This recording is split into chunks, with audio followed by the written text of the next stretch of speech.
अस्सलाम वालेकुम। आज अमेज़न के बारे में बात करें कि अमेज़न पर कैसे बिज़नेस किया जाता है और अमेज़न से कैसे लोग पैसे कमाते हैं और पैसे कमाने का कैसे ज़रिया कैसे कमाया जाता है वैसे। सबसे पहले हम अमेज़न की बात करते हैं, इसमें ई-कॉमर्स आते हैं। ई-कॉमर्स ज़्यादा लोग ये सोचते हैं कि ई-कॉमर्स एक डिप्लोमा है और एक डिग्री है, लेकिन हकीकत में ना कोई डिप्लोमा ना कोई डिग्री ना कॉमर्स इनसे वो समझना होगा कि ई-कॉमर्स क्या नहीं। ई-कॉमर्स लेट्स सपोज़ एक दुबई की दुकान है और आप वहाँ जाते मोबाइल खरीदते हैं। वहाँ जाके आप मोबाइल खरीदते तो आप मोबाइल मतलब सर्च करते पूरी इंसान में। जब आपको कोई मोबाइल पसंद आता है तो आप शॉपकीपर से जिनसे आप बार्गेनिंग करते हैं कि ये मोबाइल मुझे इतने का दे दो, ये बोलिए इतने का दे दो, ये बोलिए इतने का दे, मतलब बार्गेनिंग करते। तो बार्गेनिंग भी किंतु मतलब तब भी है तो वो अपना वेस्ट टाइम भी कर लेते हैं। और अगर हम बात करते हैं तो अमेज़न से वो पूरा एक ऑनलाइन बिजनेस है। ई कॉमर्स से इलेक्ट्रॉनिक कॉमर्स, ठीक है। इलेक्ट्रॉनिक का मतलब ये है कि ये होता है ये बगैर इंटरनेट का नहीं होता है, आप ऑनलाइन काम कर सकते हो। जैसे हम बात करते हैं अमेज़न की, तो अमेज़न के जितने भी काम होते हैं वो पूरा ऑनलाइन ही होता है। इसमें ये होता है कि आपका टाइम वैसे वेस्ट ही होते हैं, आपका मतलब आपके जाने आने का जो से मतलब तकलीफ वगैरह होती है वो नहीं होते। हर बंदा आसानी से भी कुछ शॉपिंग कर सकते हैं अमेज़न के ज़रिए से। तो लेट्स सपोज़ आप मोबाइल की दुकान पर गया था, मोबाइल सॉरी कि आप वहाँ से बार्गेनिंग करते हैं, वहाँ से वो साल बेस मोबाइल सा करते हैं, मोबाइल खरीदते हैं, तो काफ़ी टाइम वेस्ट होते हैं, पैसे भी अलग लग जाते हैं, वहाँ जाने भी पड़ते हैं, बहुत सी मुश्किलात होती है।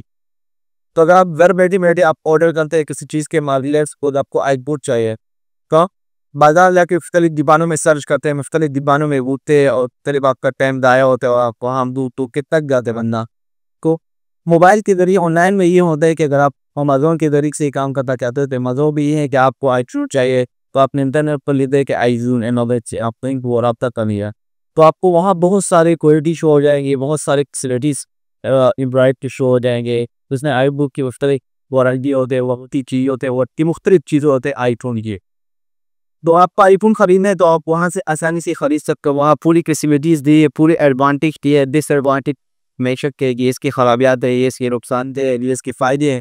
पूरी इंक्लूडिंग मतलब आपको एक लिस्ट बना के दियो तो आपको पेश कर लेनी है। तो इसमें आते हैं 3 किस्म के अमेज़न में बिज़नेस आते हैं। तो फर्स्ट हम डिस्कस करते हैं सेल प्रोडक्ट। कैसे सेल हम पहले आप प्रोडक्ट खरीदो और फिर उसको भेजो। पहले प्रोडक्ट खरीदो उसको भेजो, ये भी उनसे आपका इन्वेस्ट है कि आपको इन्वेस्ट करना पड़ता है। प्रोडक्ट खरीदते हो फिर उसको बेचते हो, तो ये तो उससे मुश्किलात की है। उसके अंदर एक 2 ऑप्शन है, एक होते हैं एफबीए। एफबीए से मुराद ये है कि फिर फुल बाय अमेज़न। उन्हें ले सको आप, आपके पास कोई प्रोडक्ट, आपके पास मोबाइल है और आप चाह रहे हैं इसको अमेज़न के ज़रिए भेज दो। तो आप अमेज़न के ज़रिए जब आप बेचते हैं तो वो जो है वहाँ पर आपके पास स्टोर नहीं है, तो मतलब आपके पास बहुत सारे मोबाइल है, आपके पास जगह नहीं है रखने पे, कहाँ नहीं रखे हो।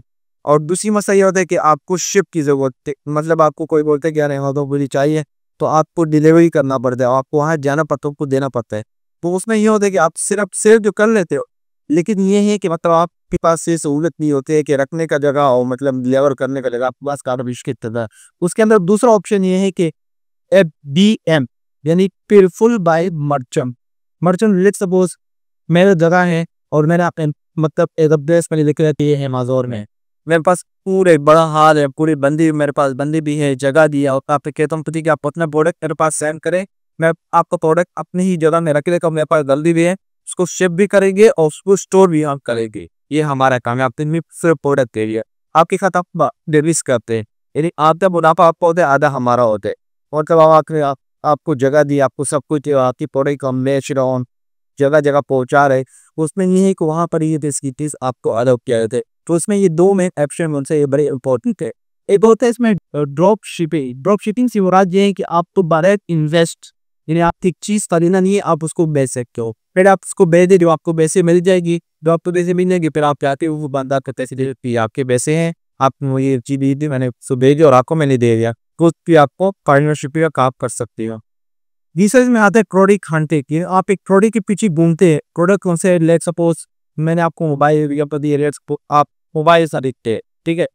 वो मोबाइल खरीदते हैं जिसकी मतलब इतने गिराज भी नहीं होते, मतलब गिराम बहुत ज़्यादा होते हैं लेकिन सेलर से वो कम होते हैं, मार्केट में बहुत कम पता है और बहुत सारे लोग उसको सेलेक्ट करते हैं, उसको चाहते हैं कि ये मोबाइल खरीद। आईफोन के दाम बात करते हैं कि बाकी लोग उसे आईफोन भी शौकीन होते हैं, वो आईफोन खरीदना चाहते हैं और उसके सेलर उनसे मार्केट में कम होते हैं और डिमांड ज़्यादा हो। उसमें ये होता है कि आप मतलब ऐसे प्रोडक्ट को हंटिंग करना है कि मतलब जो आप उसके सेलर कम हो और डिमांड ज़्यादा है, आपको वो प्रोडक्ट इसमें सेलेक्ट करना होता है कि आप बेच सको उसको आराम से ऑफ द प्रिंसिप। फिर हम दूसरी तरफ आते हैं एफिलिएटेड मार्केटिंग। इसमें क्या होता है, इसमें कोई इन्वेस्ट करना आपको नहीं होता है। बस आप क्या करते हैं, आपने किसी से बात नहीं है, आप फिर किसी से बात करने के भाई मेरा आपके पास सिर्फ टैलेंट होना चाहिए और आपके पास सिर्फ मतलब स्किल होनी चाहिए, ताकि आपको काम करना है, आपको एक्सपीरियंस हो कि प्रोडक्ट को कैसे सेल किया जाता है, आपको भी एक्सपीरियंस होना चाहिए। लेट्स सपोज मेरे पास बहुत सारे मोबाइल है, मोबाइल के क्या पिछले दिया हूँ, मोबाइल बोल आजकल के ज़माने में वो इसलिए मोबाइल के गेप पर नहीं रहे। तो मोबाइल मेरे पास है और आप मेरे पास स्किल नहीं हो, आपके पास स्किल है, आप जाके मुझे कैसे सेल करने और मुझे कैसी ग्राहक को लगता है इसकी फैसिलिटीज वगैरह बताने हैं कि वो मोबाइल खरीद ले। आप अच्छी तरीके से आप भी एक स्किल आपके पास है, लेकिन मेरे पास मोबाइल है। तो आप क्या कहते हो, आप कहते हो कि चलो आप मुझे अपना प्रोडक्ट दे रहे हो, तो आपको अपना प्रोडक्ट देता हूँ, आप उसको बेचते हैं। आप बेचते क्या, सब कुछ आपके पास स्किल है, आपके पास टैलेंट है, आपके पास एक्सपीरियंस है बेचने का, तो आप इसको आसानी से बेच सकते हो। लेकिन आपने इन्वेस्ट नहीं किया, सिर्फ मैंने इन्वेस्ट किया, आपके पास एक्सपीरियंस और आपको काम करना आता है कि प्रोडक्ट को कैसे सेल करना है, तो आप आसानी से इस प्रोडक्ट को सेल कर सकते हैं। तो इसकी दूसरी फैसिलिटी मिल गई। अगर हम इसकी तीसरी फैसिलिटीज की बात करते हैं, KDP। KDP में ये होते हैं, लेट्स सपोज आपके पास एक बुक है, ठीक है, आप बुक का आपके पास एक बुक है और बुक का मतलब डिमांड ज़्यादा है और सेलर माध्यम में कम है, तो आपने क्या कर दिया, उसको ई बुक बना लिया। आप उसको PDF के जरिए क्या करते हैं, आप बेचते हो उसको। तो क्या होता है उसमें ये होता है, मसला ये होता है कभी कभार लोग कॉपीराइट कर लेते हैं। अगर कॉपीराइट करोगे तो ना आपका चैनल वगैरह सब कुछ छोड़ सकते हैं, आपका बिजनेस वगैरह कुछ खत्म हो सकते हैं। तो आपको कॉपीराइट नहीं करते हैं, बल्कि आपको बुक लेना है, ऐसी बुक कि मतलब जो ज़्यादा चलने वाला हो, ज़्यादा लोग खरीदने वाले हो, ज़्यादा लोग इंटरेस्टिंग हो खरीदने में, तो आपको वो बुक सेलेक्ट करना है। कि जैसे एस्ते 500 ये बुक है सैपो जिसका है, वो नौसेर ये काफी मार्केट में चलता है। तो इसमें क्या होता है कि आप ये खरीदते हैं तो आप इसको ई बुक बना लेते हो, PDF के जरिए आप इसको बेचना स्टार्ट कर लेते हैं, आप आसानी से इसको बेच सकते हैं। तो इसमें ये फायदे होते हैं, लेकिन ये कॉपीराइट वगैरह इस्तेमाल नहीं करना है, आप वो खरीद ले, आप बेच सकते हैं, आसान से आप मतलब आसानी से कारोबार कर सके। तो हमारे के ऐसे बहुत सारे और भी विषय है जो हमने आपके सामने रखे और आपके साथ डिस्क्राइब किए। तो इंशाल्लाह नेक्स्ट वीडियो आप जवाब दिला